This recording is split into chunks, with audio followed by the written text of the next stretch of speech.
you. Alrighty. Well, I would like to thank my friends for coming and sitting right in the front row. Appreciate that. But I'd like to thank you guys all for coming. It means a lot to me.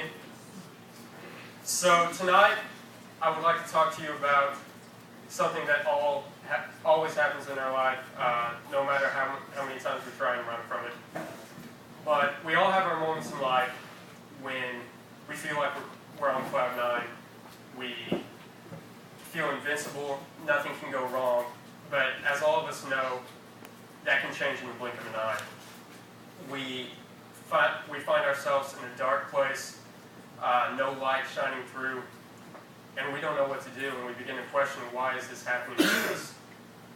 And I would like to talk to you guys about a time in my life when that happened, and it happened quite recently, this semester in college. I got a call right before the second semester started. I was getting ready to buy my books in college. And my dad called me and told me that a very close family friend of ours, his name is Jerry, came down with lung cancer. And he was paralyzed from the waist down. And he didn't have that much longer to live. And I broke down right in the middle of the bookstore. He was healthy, and all of a sudden, this horrible disease strikes him. And I didn't know how to cope with that. So, over those next few weeks, I would come in town quite often, and I would come visit him, and I would tell him how much I love him, how much I cared about him. And I didn't know why that was happening to me. Why, or not just me, not me, but Jerry, with a good portion of his life left ahead of him. And he comes down with this, and he can't walk, he can barely speak on some days. So it was a dark time for me. I kind of just laid in bed, and I didn't want to do anything. So on February, I want to say 15th, he passed away, and my dad called me that night and told me. And I'm a man usually not one to show his emotions. I try to put logic in front, be it good or bad. And so my emotions came out all at once. I couldn't control them. There was anger, depression, sadness. I didn't know what to do. I didn't know how to cope with it. And through those few months of me dealing with Jerry's death, it was a real hard time for me. My friends and my family knew something was up. They knew that I wasn't taking it that easy. I was taking it pretty hard. So here today, I'm going to give you kind of the 3 F's on my strategy and how I got through that dark time and how I was able to come out of it a better man and a better person and a man with stronger faith. And the first F is faith, which is probably the most important one of them all, because faith is essentially hope.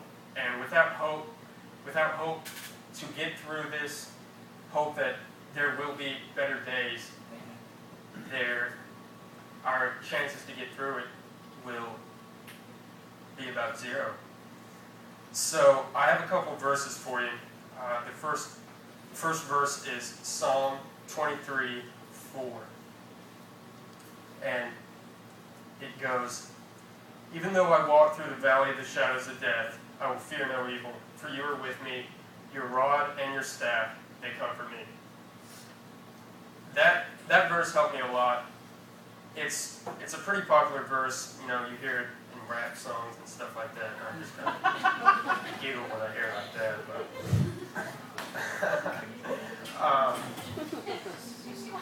it really is. It was an important verse during that time. If you read the verse, it doesn't say we walk into the valley of death, but we walk through it. So, in the end, we will get through this. We will get through this valley and see better days. We're not going to walk, it doesn't say walk in and no way of coming out. So, when I read that, it's important to me. And his rod and staff will comfort us. When I was going through that valley, there were times when I just wanted to sit down and I wanted to rest. And there were times when I was limping and I felt like I couldn't walk. But through his power and through his unconditional love and grace, he gave me the energy and the strength to walk through it. And his love got me through this valley. And the next verse is Jeremiah 29:11. And let me find it. For I know the plans I have for you, declares the Lord. Plans to prosper you and not to harm you. Plans to give you hope and a future. This one, it gave me hope again. All the verses that I read during this time, but this one especially, because during that time I questioned God and I asked why would you do this? Why would you put this in front of me and make me go through this nightmare of sorts? And when I read this, it made me feel better because he didn't cause the cancer. God didn't cause Jerry to come down with this horrible disease. It was God who was with us when we were all in the hospital room, gathered around, and telling them how much people were praying for him, and telling them how much we loved him. He was there with us. He gives us plans to prosper and of hope. And so that helped me get through it.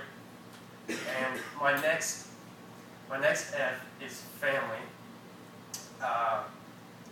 People, you know, when I was your age, didn't really like hanging out with my family. I didn't want to. I hung out with them for 18 years straight. I was done with it. Okay? So when we come through these troubles and these dark times, we kind of back away from our family. We don't want to confide in them. We sometimes don't feel like telling them what's going on. But I'm here to tell you that they've been alive longer than us, and they know what they're talking about. My dad tells me that every time I do something he didn't tell me to do, and he was right. It's like, I told you so. Listen to me, please. And so they know what they're talking about, and they've probably been through what you're going through right now. And you know, my parents were an unbelievable support system when I was going through this.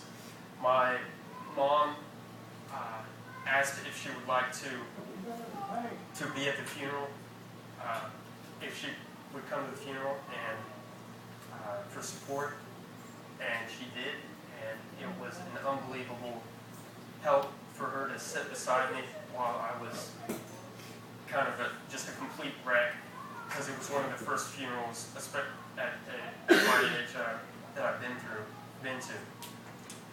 And my dad, one night while I was in college, in the dorm, it was late at night, he chatted me on Facebook, and he asked if I could give him a call, and I said, sure. I called him, and we started talking and started just how we were doing and everything. And he told me that he was angry. And right when he said I was angry, this was about around the time that we found out that Jerry had been diagnosed with cancer. I knew exactly who he was angry at. And I asked him, and he said he was angry at God. And I was going through the same thing, but like I said earlier in faith, God is one who gives us hope and prosper. And I told him that God did not cause this cancer. God did not cause Jerry's pain and suffering. He showed us love. God showed us love, hope, and mercy while we were going through this. And me and my dad became very close during these times. We talked a lot, and we each relied on each other to get through this time. And I'm very, very thankful for him and for my mom. The next one is friends. Friends, they can, my friends, they can be a nuisance at times, but they can also be a big help. Sometimes when we're going through these troubles, we don't want to tell them about them because they're just going to laugh at us and make fun of us. But I decided to, against my better judgment, tell them and confide in them. And they were an unbelievable help. John, Daniel, Paul, and Heather and Miranda were all a huge support system during this time. One of the biggest things they did was when I would come back in town, we would just hang out. And, sometimes not even talk about what was going on. And that was a big help because I could just forget for, a couple of hours what was going on, the struggles, the stress, and I could just relax with them. I didn't have to always put up a front or anything like that. Another thing is, no matter how late it was, they would always answer their phone. And they always were there to lend a listening ear. And they didn't even have to say anything, but I could blabber on for an hour and they would just go, yep, all right. And even though that doesn't sound like much, they were always there for me. And without them, I wouldn't have been able to get through this, and I would be a complete wreck. So I'm so thankful for God putting them in my life. During that time, after Jerry's passing, my grades were slipping, and in the morning I would wake up. I had an 8 o'clock class Monday through Friday, and I would wake up and I'd go back to sleep because I didn't want to deal with it. I didn't want to wake up and keep on thinking about Jerry. So I would just sleep most of the day. My priorities were completely messed up. I was throwing a pity party for myself. I felt, I would walk around with my head low, and I was just in a really dark place. And one Wednesday night, meeting with my pastor, my senior pastor at Yukon Canadian Hills, the church that I intern at, I was telling him about all the struggles and how I was, slacking and everything like that. And he told me, bluntly and honestly, which I really needed at that time, that that's no way to honor Jerry's life. And that was a big turning point in my life for that. I came out of the meeting with a decision that for the rest of the semester and pretty much the rest of my life, anything I do, it's going to be in remembrance, and it's going to honor Jerry's life. I'm not going to slack. I'm not going to sleep through my classes. I'm going to do my work, and it's going to be because, that's what Jerry would want. Jerry's not going to want me slacking in school and everything like that. I know that. These three support systems, faith, family, and friends, are they help me. And when you guys or anybody is going through these things, we kind of tend to seclude ourselves and keep to ourselves and keep our emotions bundled up, and we at times don't want to talk about it. But I'm here to tell you that if I would have done that, if I would have kept to myself and not asked for advice and would have ignored the people around me who are wanting to help me, I would still be in that valley of darkness. I would still be in a dark place in my time. And I don't really know when, I guess, I got through the valley, but I know that right now, I still think about Jerry every day, but it's not really, it doesn't make me sad, but it makes me, I think about the memories that we had together and the times that we hung out, and it puts a smile on my face instead of a frown. And some days it hurts less, and other days it can hurt more. Faith gave me hope. Friends gave me a lending ear. Family gave me advice.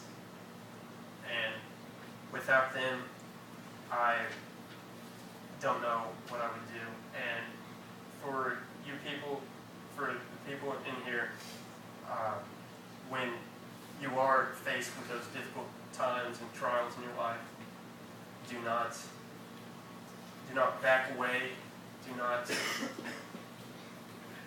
But go to your friends, go to your family, and have hope that God will be there, right behind you, right beside you, pushing you and giving you words of encouragement when you're going through and you feel like nothing's going right, and you'll be able to get through this. I